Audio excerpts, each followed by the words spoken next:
Assalamualaikum warahmatullahi wabarakatuh. Perkenalkan, nama saya Wulandi Putri dari kelas 3B D3 Akuntansi. Pada kesempatan ini, saya akan menyampaikan hasil praktik kerja lapangan saya pada Badan Pusat Statistik Kota Padang. Pertama, bab satu pendahuluan, yaitu latar belakang. Perkembangan zaman di dunia pendidikan yang terus berubah dengan signifikan sehingga banyak merubah pola pikir pendidik dan peserta didik.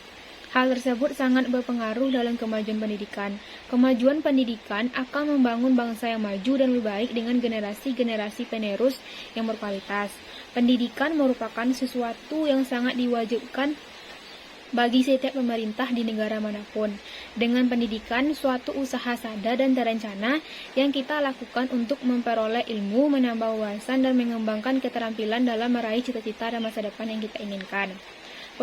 Perguruan tinggi merupakan institusi yang memiliki peran dan posisi strategis dalam upaya perkembangan sumber daya manusia dan peningkatan daya saing bangsa. Agar peran tersebut dapat dijalankan dengan baik, maka lulusan perguruan tinggi haruslah memiliki kualitas yang unggul. Salah satu sarana pembelajaran bagi mahasiswa untuk memperoleh hal tersebut dibutuhkan sebuah program praktek kerja lapangan atau PKL.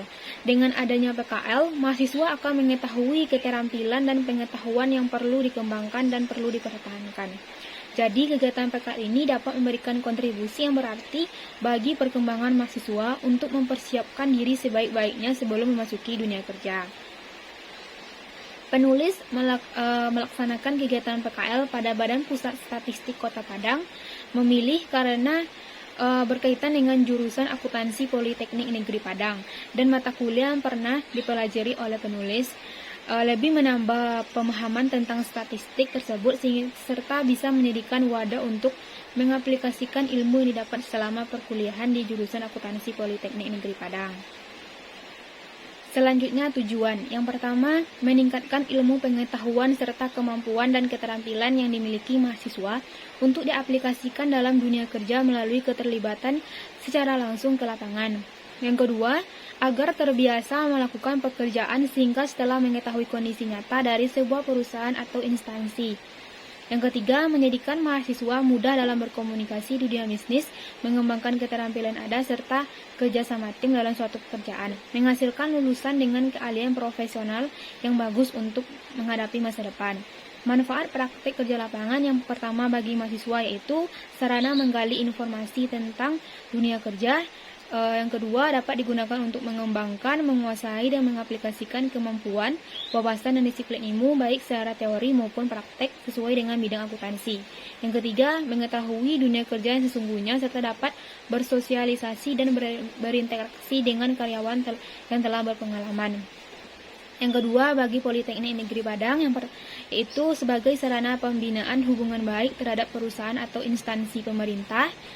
Yang kedua, meningkatkan kemampuan mahasiswa sehingga dapat menciptakan lulusan yang berkualitas, mengukur seberapa besar peran tenaga pendidik dalam memberikan materi perkuliahan, menjamin tercapainya tujuan pendidikan yang vokasional, mendapatkan masukan untuk mengevaluasi sejumlah mata kuliah. Bagi instansi, mampu melihat kemampuan potensial yang dimiliki mahasiswa peserta praktek kerja lapangan. Yang kedua, meringankan beban instansi dalam membantu kelancaran aktivitas kerja dalam penyelesaian tugas dimanapun praktek ditempatkan. Selanjutnya yaitu sistematika penulisan yang terdiri dari 5 pokok. Yang pertama, bab 1 pendahuluan, bab 2 profil entitas, bab 3 pelaksanaan kegiatan PKL, yang bab 4 pembelajaran yang diperoleh selama PKL, dan bab 2 yaitu profil entitas. Yang pertama, sejarah pada masa pemerintah Hindia Belanda. Pada bulan Februari 1920, kantor statistik untuk pertama kalinya didirikan oleh Direktur Pertanian, Kerajinan, dan Perdagangan yang berdudukan di Bogor. Kantor ini diserahi tugas untuk mengolah dan mempublikasikan statistik. Kemudian masa pemerintahan Jepang tahun 1942 sampai 1945, CKS beralih ke pemerintahan militer Jepang dan kegiatannya diarahkan untuk memenuhi kebutuhan perang data militer. Masa pemerintahan RI setelah proklamasi kemerdekaan tanggal 17 Agustus 1945, kegiatan statistik ditangani oleh lembaga baru yaitu Kapuri. Perkembangan berikutnya, Kapuri dilebur menjadi Kantor Pusat Statistik atau KPS dan berada di bawah dan bertanggung jawab kepada Menteri Kemakmuran. Masa Orde Baru sampai sekarang, seiring dengan perkembangannya zaman, khususnya pada pemerintahan Orde Baru, untuk memenuhi kebutuhan dalam perencanaan dan evaluasi pembangunan, mutlak dibutuhkan data statistik. Untuk mendapatkan data secara tepat dan akurat, salah satu unsurnya adalah pembenahan organisasi BPS dalam masa Orde Baru, yaitu BPS telah mengalami 4 kali perubahan struktur. Visi dan misi BPS. Visi BPS yaitu penyedia data statistik berkualitas untuk Indonesia maju. Misi BPS yaitu yang pertama, peningkatan kualitas manusia Indonesia. Yang kedua, struktur ekonomi yang produktif, mandiri dan berdaya saing. Dan yang ketiga, pembangunan yang merata dan berkeadilan. Struktur organisasi BPS, yang pertama, Kepala BPS Kota Padang, kemudian Kasubag Tata Usaha, Staf Tata Usaha, kemudian Kasih Statistik Sosial, Kasih Statistik Produksi, Kasih Statistik Distribusi, Kasih Nervilis, Kasih IPDS, kemudian staf masing-masing statistik. Kemudian koordinator statistik kecamatan. Tugas, fungsi, dan kewenangan BPS. Tugas yang pertama yaitu melaksanakan tugas pemerintah di bidang kegiatan statistik sesuai dengan ketentuan perundang-undangan yang berlaku.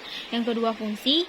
Yang pertama, pengkajian dan penyusunan kebijakan nasional di bidang kegiatan statistik, penyelenggaraan statistik dasar, koordinasi kegiatan fungsional dalam pelaksanaan tugas, fasilitas pembinaan terhadap kegiatan statistik, penyelenggara pembinaan dan pelayanan administrasi umum di bidang perencanaan umum, ketatausahaan, organisasi, dan tata laksana. Kewenangan yaitu tercantum dalam nomor 103 tahun 2001. Penyusunan rencana nasional secara makro di bidangnya, perumusan kebijakan di bidangnya untuk mendukung pembangunan secara makro, penetapan sistem informasi di bidangnya, dan penetapan penyelenggaraan statistik nasional. Landasan hukum Badan Pusat Statistik yang pertama, Undang-Undang Nomor 16 Tahun 1997, Peraturan Pemerintah Republik Indonesia Nomor 51 Tahun 1999. Bab 3, pelaksanaan kegiatan PKL. Yang pertama, menginput data survei harga konsumen Kota Padang. SHK ini bertujuan untuk mengetahui perubahan harga dari sekelompok tetak barang atau jasa yang pada umumnya dikonsumsi masyarakat. Perubahan SHK dari waktu ke waktu menggambarkan tingkat kenaikan inflasi atau tingkat penurunan deflasi dari barang atau jasa kebutuhan rumah tangga sehari-hari. Yang kedua, menginput data hasil pengolahan survei pariwisata Kota Padang. Hasil survei pariwisata Kota Padang berguna untuk melihat bagaimana perkembangan pariwisata di suatu daerah, mulai dari ketersediaan penginapan, fasilitas yang disediakan, serta jumlah pengunjung yang mengunjungi kawasan wisata. Yang ketiga, menginput data survei harga perdagangan besar atau SHPB Kota Padang. SHPB ini adalah harga di tingkat grosir yang dibagi dalam sektor pertanian, sektor pertambangan, dan penggalian, sektor industri. Data tersebut dikumpulkan melalui survei harga perdagangan besar HPB di kabupaten kota terpilih dari 34 provinsi di Indonesia. Yang keempat, menginput data survei harga mesin dan peralatan Kota Padang. Ini berguna untuk mengamati perkembangan harga mesin dan peralatan dan sebagai bahan penyusunan indeks harga mesin dan peralatan. Yang kelima, membuat surat pengantar pengiriman SHPS dan HPK. Penulis diarahkan untuk membuat surat pengantar pengiriman SHPS dan HPK beserta dengan nomor surat dan merekap jumlah surat yang masuk dan keluar. Membuat surat tugas.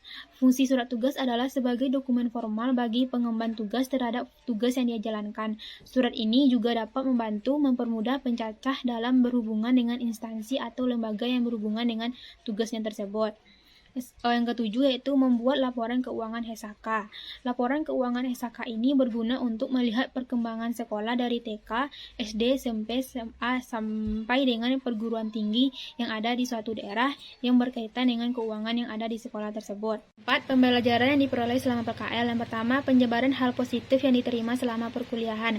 Mempraktekkan apa yang didapatkan di perkuliahan, belajar bersosialisasi, menambah pengalaman, meningkatkan kualitas diri, memiliki pemahaman tentang profesi yang dijalani, menumbuhkan rasa percaya diri. Yang kedua, penyebaran manfaat PKL terhadap pengembangan soft skill dan evaluasi kekurangan soft skill. Manfaat yang penulis yang dapatkan adalah memperbaiki sikap, memperdalam keterampilan, tindakan, reaksi, dan kecekatan dan berbagai hal-hal yang bisa penulis lakukan. Yang ketiga, penjabaran manfaat magang terhadap pengembangan kemampuan kognitif dan evaluasi kekurangan kemampuan kognitif yang dimiliki. yaitu pengembangan kemampuan selama PKL ialah dapat menambah pengetahuan mengenai keterampilan pengoperasian komputer dan penginputan data, sehingga penulis sering kebingungan dan akhirnya mulai memahami kinerja karyawan di sini. Yang keempat, identifikasi kunci sukses dalam bekerja berdasarkan pengalaman tempat PKL, yaitu jangan anggap remeh setiap tugas yang diterima dengan mengerjakan secara asal-asalan atau malas-malasan. Jangan pernah takut untuk bertanya tentang hal-hal yang belum dipahami dan jangan segan untuk meminta bimbingan selama PKL. Sekian presentasi dari saya. Jikalau ada salah, saya mohon maaf. Terima kasih. Wassalamualaikum warahmatullahi wabarakatuh.